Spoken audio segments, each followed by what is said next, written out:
Give me like 30 seconds, Lali.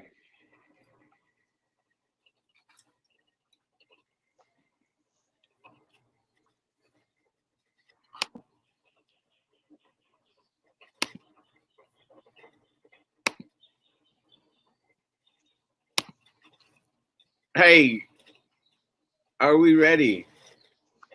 Hey, great Saturday morning. It is a beautiful day in the city of Brownsville, Texas, and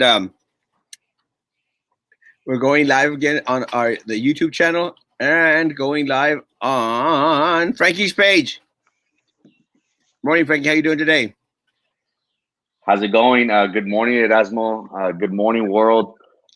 It's a sunny day in the city of Brownsville, Texas. The birds are chirping. The masses seem to be like they're out, out and about.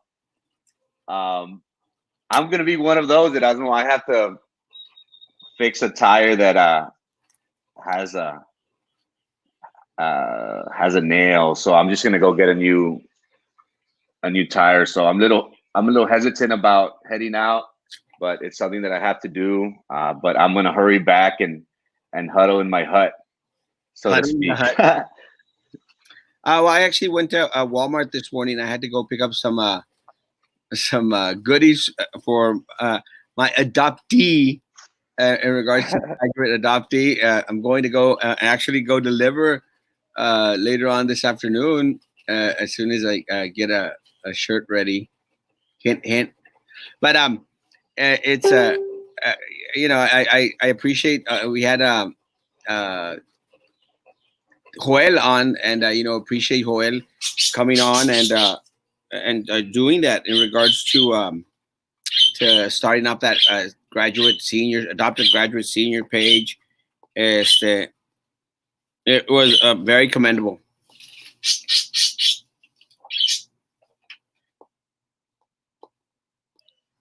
That's awesome. Yeah. In regards to, I like your background, by the way, representing Pace High School. Great memories. Most of my friends, I have a lot of friends that go to Pace or went to Pace. So, but yeah, we've been seeing a lot of great things going on in regards to the adopt a BISD graduate for 2020. We have really seen our community come out and do their part. It's something so minimal, but in reality, we're bringing a lot of joy to a family and more importantly to the graduate. I think it's an amazing idea.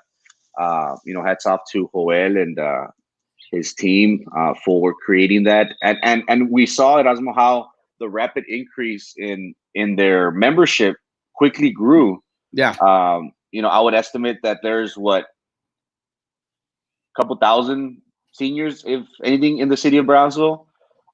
So it's very empowering, especially for Joel, to see that the community is taking every every possible action in order for just to switch it up. Everyone understands that we are going through something different, and it's a shame that our graduates can't enjoy or take that photo op on the stage. It's something that they've been waiting for so long. So hats off to Joel and his team for doing something good for our community. Yeah, it was actually really very very wonderful, a great gesture. And again, we're not sure if the BISD is actually good morning, Eduardo. We don't know if BISD is actually going to have a graduation of any form. I know that we're going to do a virtual graduation, but again, they're still thinking and wanting, to consider having something where it's more of a walk on stage type of situation. I just don't see it possible. I mean, let's say worst case scenario, they do have a walk on thing. What's going to happen? You're going to have to space out everyone. And I saw the graduation at West Point where Mike Pence gave the Commencement speech. commencement speech, and it was really, really, very, very good. But they had everyone spaced out. But again, West Point had like a huge field where they could actually do that. No parents were actually present. So again, it's not such a necessarily a bad thing. It's just got to be different. Now, I don't see how that would work for BISD. I don't see how like the board members would everyone on stage, would everyone on stage, hey Susie, would everyone on stage have to be wearing a mask? You know, they might not want to wear a mask, you know, in June, but again, is it even responsible for them not to do it? I mean, we already said, we posted that that the superintendent was taking pictures out there with students without a mask, and again, it just looked very, very, very bad. Again, you teach by example, and the example wasn't all that great. So again, we're not sure. In regards to the graduation, again, hats off to a lot of the to all the seniors out there, everyone else that's out there graduating. I think one of the big concerns out there for a lot of the individuals was that you know, more than graduation, a lot of teachers and a lot of staff were more concerned of, hey, am I still going to have a job come uh, after this school year? Good morning, that's why I've been wanting to bring this up for a long time, but I've been holding back. I can't keep it in any longer with the ineptitude the school board and the superintendent are displaying during the crisis. Pandemic aside, what are we going to do, God forbid, in the event we have a real crisis like a shooting? Uh, don't know. It's actually kind of a very, very concerning. We've never had, I don't think, a shooting here in the city of Brownsville to that magnitude. I mean, I know that we've had, you know, police chases and little shootings here or there, but The not. incident at Canales. Huh? Do you remember the shooting at Canales? Mm, we had the shooting at Cummings. At Cummings, I'm sorry, at Cummings. But that one Yes, was Cummings. more of a police officer, you know, that shot the student when the student had, I think, what was a fake gun or something or other. I mean that, but I think what Chris was referring to was like a mass shooting. And again, I don't think that's ever happened. I mean, I pray to God that that never does happen in our community. That would be very, very devastating, especially at a time like this where we're all going through a pandemic. But again, it's something to consider right now. There's a lot of individuals who are really tripping out. You know, again, guys, it's something that Christy mentioned. You have to take into consideration that a lot of it, even teachers out there, you know, they are feeling a lot of stress and anxiety. I know I spoke with members from AOBE, and they were letting us know that a lot of the individuals, you know, had upped their game in regards to taking medication for anxiety, and that's something that we need to consider. I mean, part of safety also is also mental health, and unfortunately for our community, the school board just doesn't care. The superintendent just doesn't care, and it's blatant. It's obvious. It's nothing that, okay, well, it's a matter of opinion. It's a fact. I mean, they have just no care, no consideration for anyone out there. Someone reached out to me yesterday saying that, again, and look, we're going through the pandemic. We're going through this right here, right? Good morning, Rangel. We're going through this right here. And then right before and then they say, well, we're going to do soft opening. And again, it raises the anxiety level up here. Like, what the heck are you talking about? And then days before the soft opening, which is on Monday, then they have a budget meeting talking about attrition and doing away with positions. And again, they're just adding on. And it's crazy. Speaking about guys, there has been an increase of gun purchases last month. And Eduardo's right. Actually, one of the things that was very prevalent, besides having long lines out there at HEB and at Walmart and at all these places, there was a huge line at Academy. And someone was asking me, Buenos dias, Carlos. Somebody was asking me, hey, why are there long lines at Academy? And I said, because people are purchasing guns and ammo. That's why. To the point where I'm planning to go to the shooting range on the 9th of May. I've already made my little reservation. But I don't know if I'll be able to find any ammo because everybody was buying that stuff up. Again, I think that a lot of people went into panic and thought maybe a lot of the crazies are going to come out. And, you know, maybe I need to prepare myself in case there's looting. I'm thinking that that's the thought. That was the reasoning behind it. I mean, I hope it's no other reason out there. Hey, William, how's it going, man? Or William. But it's not a good thing. So again, so they're up here worried because they had a budget meeting. Well, then this week, in one of their meetings that they had, they were talking about a deficit of, they were missing $20 million at BISD. They were down in the bucket $20 million. Victor, buenos dias. Again, guys, not making this stuff up. This is coming from their own mouths. So again, why do personnel have to concern themselves with the district losing out on $20 million or missing $20 million. Why do your teachers have to be burdened with this as well? And again, guys, listen to what I'm saying, because this is what's important. They are using those things as scare tactics. Because them saying, "Oh, well, we're missing $20 million," it opens the door to, well, there's a possibility that we're going to have to cut positions, and if you think for a second that they're planning or thinking of even halfway cutting the positions in regards to the upper administration, to the upper tiers. Good morning, Michael Ivan. The upper tiers in regards to a higher administration, they're not.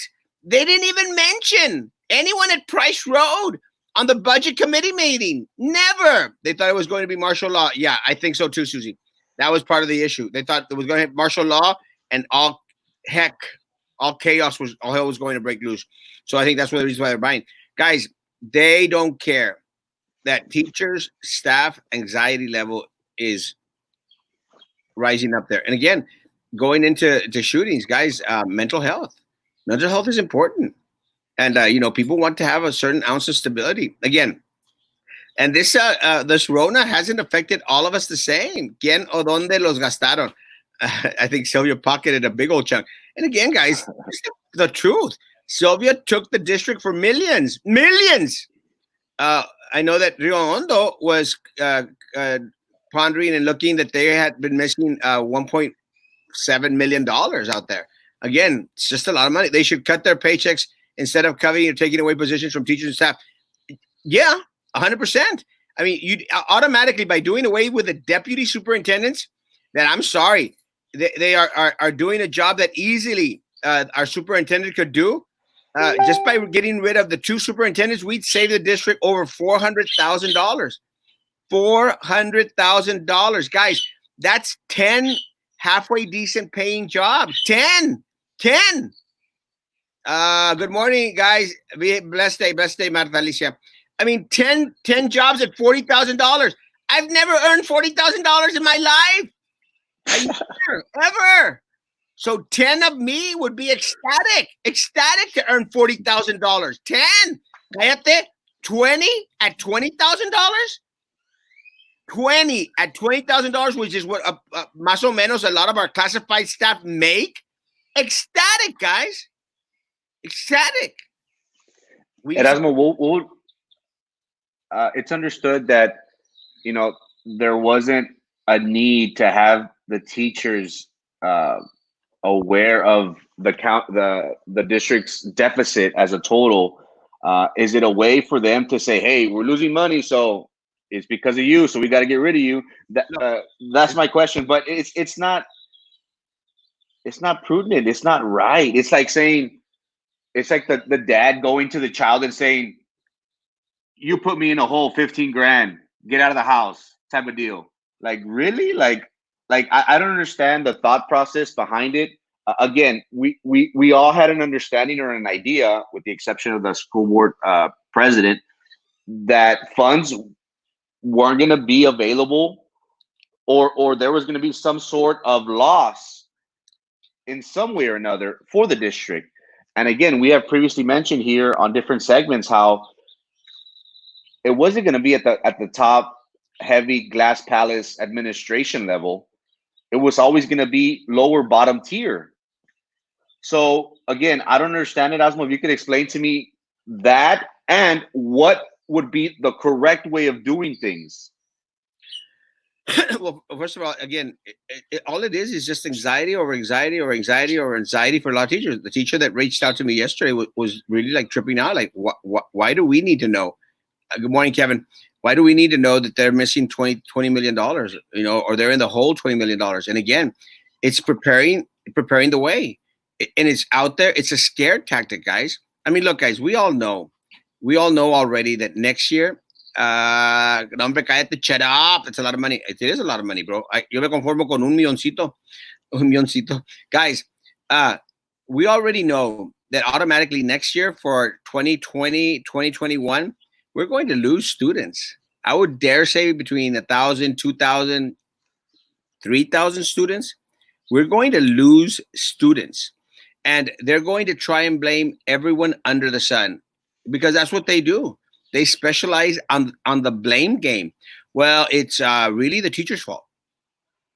Well, it's the principal's fault. It's Erasmo's fault for having the little life class. It's Frankie's. It's everybody else's fault. It's never their own fault ever. That's what happened at that meeting. Monica, good morning. That's what happened at that meeting where the superintendent went out there and said, "Hey, are we doing anything right?"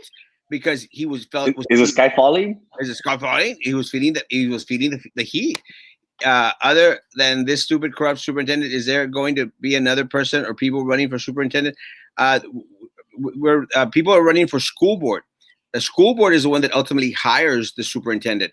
So what we need to change, Lalo, is the school board.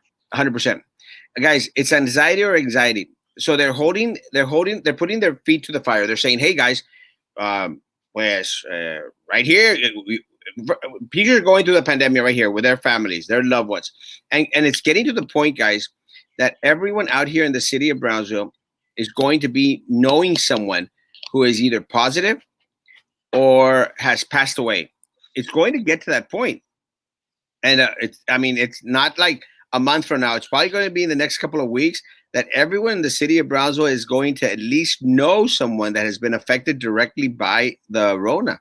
So again, guys, that just adds on to the level of stress and anxiety and the fear that comes by a culture or a society that was not normally used to hiding, sheltering, or practicing social distancing. We are a very touchy-feely, huggy type of society. That's just the way we are. And I share the story that when we were first told not to to do social distancing, I was at Walmart, and I was doing my best, and a guy comes up in front of me. That's when it's hard to take you seriously if you ain't yelling. Mike, I love you, Mike, bro. And I ran into this guy at Walmart, and the guy, estira la mano, and I automatically, boom, I go for it. And then I'm going like, ah, there's your yell, Mike, love you. And they're like, Chihuahuas are not supposed to shake people's hands. It's just so very, very hard. I'm used to, to being close, selfies and everything. Yesterday, I met up with my friend Juan and his girlfriend. We went to have coffee at IHOP. And, the first thing you do, you get up, you go and you hug the person, and I hugged both of them. And, it's like, I'm thinking this place. I hope they didn't feel, you hope that they don't feel weirded out by, wait a minute, we're supposed to be social distancing. But I think a lot of us are already at that point that we want to have that close contact again. So, guys, it's going to be to get to the point that everyone out there is going to have or know someone who is suffering from the Rona. Again, that's just adds on to the level of anxiety. It adds on to the level of anxiety. So consider that our staff, our teachers out there, they know someone that has the Rona. They're going to be tripping. Then we went to the budget meeting, and they're over here, and all of a sudden, oh my goodness, attrition. We're losing 85 high school teachers, 58 middle school teachers, 40 some elementary teachers, and they're tripping, bro, tripping. And then they say, well, come on and do the soft opening. And it's volunteer for you to come onto campus. And people know, people out there, they know there's no such thing. It is good manners. There's no such thing as volunteer at BISD. If you do not show up, you're in trouble. So then they start, right before they go back to that soft little opening, they're holding our teachers hostage. Someone needs to professional go in and rescue them, pull the soup and board out of their Novalen poop. Yeah. And then right before they end the week, then several individuals have been told out there that, they're in the hole $20 million. Again, guys, why do the teachers need to know that they've screwed up the budget? Why do teachers need to know that Sylvia pocketed the money? We already know that. But why do they have to affirm it from a professional stance from their position? It's because it's the way that they continue to instill fear in people. Should have done the handshake when you pull away and slick your hair. Let me tell you, I didn't know how anybody would take it. I can't, no tengo pelo. That's como Carlos. Guys, it doesn't make any sense to me, man. It doesn't make any sense to me. Again, throughout the year, everyone comes out and, oh, okay, teachers, okay, they give us our firefighters, the teachers give us our scientists, the teachers give us our doctors. And it's true, 100%. But then they're treated like crap. And that's where it becomes a mistake. They're not losing anyone. They are firing them in a nice way. Carlos is exactly right. It's not attrition. It's not retirement. It's not. It's voluntold. David is correct. It's voluntold. It's not like, oh, well, you took a little bonus. You decided to retire. No, that's why we put up the letter in regards to food and nutritional services yesterday. That is why, guys. That is why they're asking for you to eat up. It's big. It's big in corporate America, 100%. That's why they're asking you to eat up your FMLA. Your FMLA. That's why they're asking you to do that. And we told you this like a week ago, guys, or early this week. We said that they were going to make you eat up your FMLA because they don't care. They don't care if you get sick. FMLA is in case you get really, really sick, have an accident. You're going to need to be out and need to be collecting the paycheck, guys, or your spouse, or your parent, or your child. So what's going to happen to a lot of these folks that their child, someone gets sick, they won't be able to file FMLA because they won't have any FMLA left.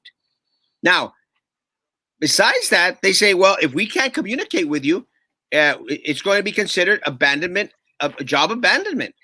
Guys, sometimes we don't get phone calls. So what? You don't get a phone call 2 or 3 times in 2 days? You're going to be automatically fired?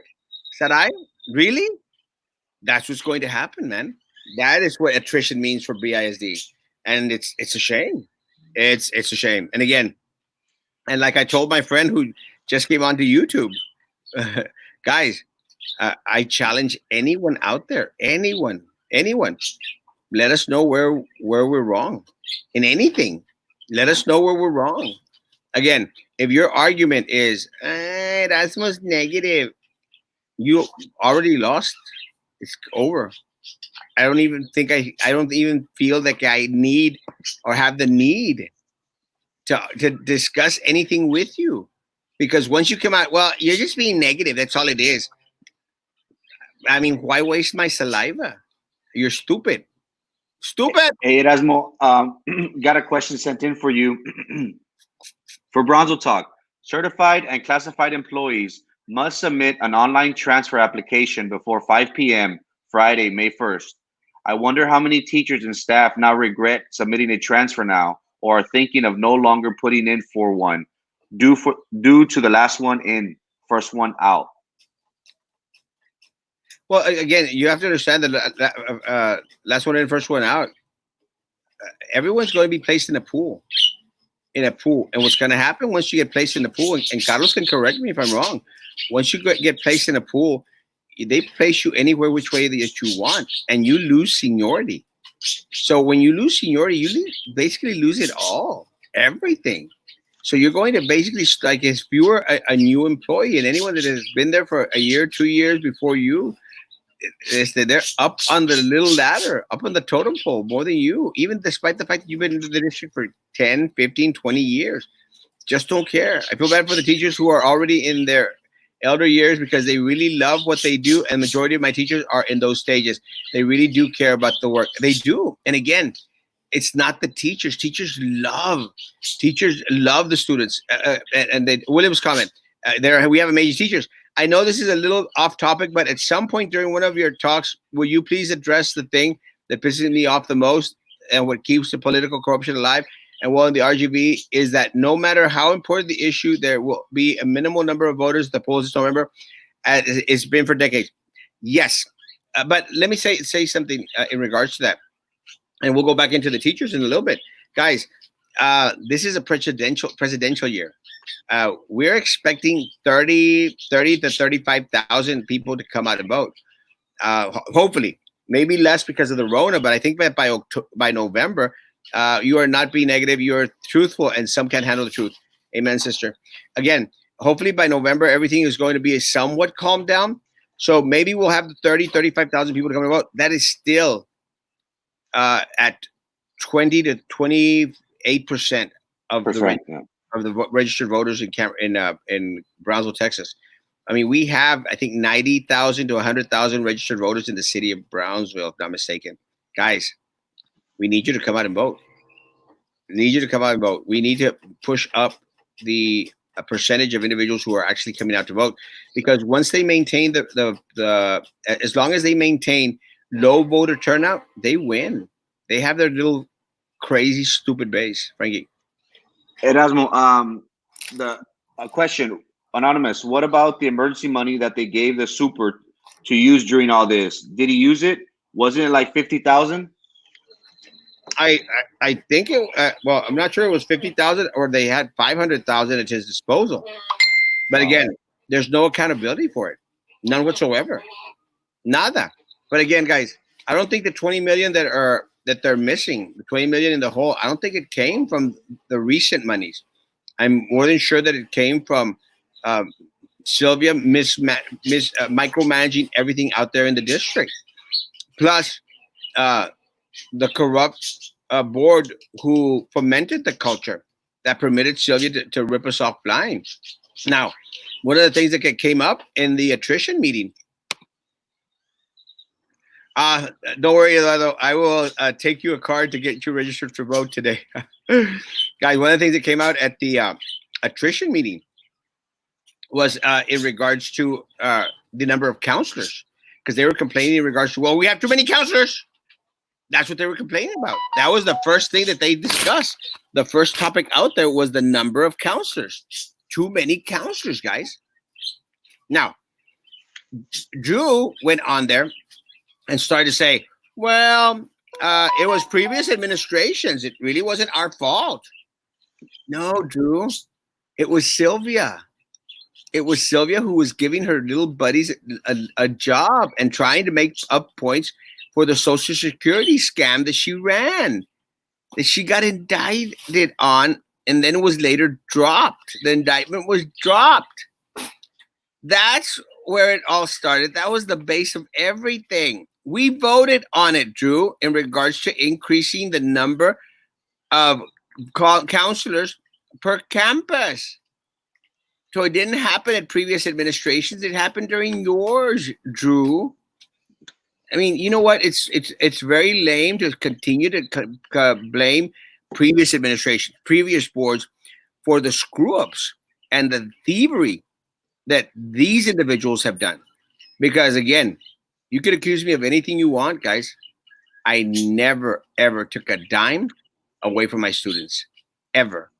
And unfortunately, Minerva, Prissy, Drew, and Sylvia cannot say the same. $500 through the pocket money divided by the board members. Well, you know, in one way, shape, or form, they all always get their cut. It's a given. Any other questions, Frankie? I did have one. Let me get back to you on that. Guys, one of the other things I think that we need to take into consideration is that besides the soft opening of next week, you know, we still haven't peaked. We should get some numbers today. I think the health department is actually working out today. And again, talking about our schools, our teachers, and our students, a lot of the folks out there are coming back onto campus. This week, one of our principals had started the come and have our graduates, our seniors, come onto campus to sign out. It's ridiculous, folks. It's ridiculous. Makes no sense whatsoever to have individuals driving around the city of Brownsville coming onto campus to do something they can automatically do online. Very, very, very simple. It's not that difficult to do. So again, guys, why have these individuals come onto campus? Why? It makes no sense whatsoever. With that said, our numbers, you know, we're starting to see a lot of students in our numbers. You know, we've seen 5-year-olds, 14-year-olds, 15-year-olds, Hopefully, the schools are not used to voting a lot of people in while school is in session and not sanitary for our kids with all this Rona going around. Well, they're supposedly they're going to be out there cleaning and cleansing. I just don't see it happening to the level that it should be happening. But again, guys, why have them back on campus? Our students are already infected. They're already affected. I mean, it's just a mess. And unfortunately for us, this board just does not care. It does not care.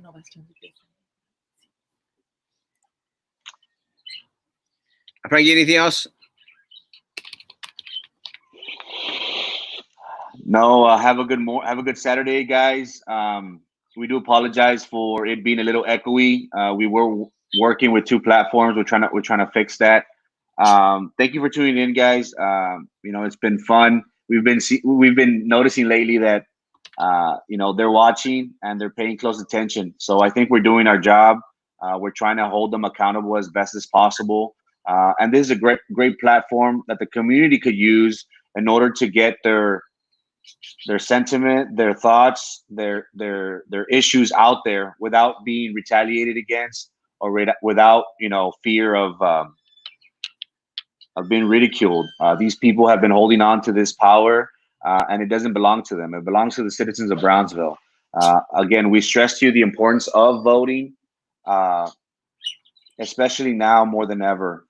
We have seen time and time again how this district has not taken into account the safety and well-being of our teachers, our staffs, our classified employees, and our community as a whole. November 2020, we're going to need each and every one of you to go out and vote and bring a change to this. We'll be stressing it throughout these next couple months, guys. So again, thank you for your patience. See you tonight. Guys, thank you so much for being here again tonight at 9 o'clock here. Same place, same time, same channel. And short show on Saturday morning because it's Saturday morning. But I got to get ready for some other activities. And again, we're adjusting to yet another curveball that was thrown our way. Such is life, guys. You get curveballs thrown at you at all times. It's just what you do with them. It's important. Guys, have a great Saturday. God bless. Take care. Be good to each other. Be good to everyone out there. And be good to me. God bless. ¿Tienes correo electrónico, mija?